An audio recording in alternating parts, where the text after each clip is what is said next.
ఎక్కడ ఏమి జరిగిందో అన్న దాన్ని బట్టి కాండలకు స్పష్టంగా పేరు పెట్టిన వాల్మీకి సుందరకాండకు మాత్రం వేరే పేరు పెట్టాడు. నిజానికి వాల్మీకి మిగతా కాండలకు పెట్టిన పేర్లను ప్రమాణంగా తీసుకుంటే సుందరకాండకు హనుమకాండ అన్న పేరే సరిపోయి ఉండేది.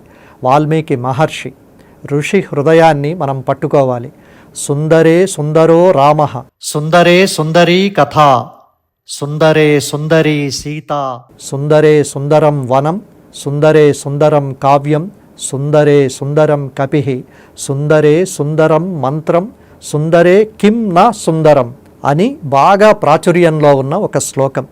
సుందరమైన రాముడు, కథ, సీత, అడవి, కావ్యం, హనుమ, మంత్రం, సుందరకాండలో సుందరం కానిదేది అని ఈ శ్లోకం అర్థం.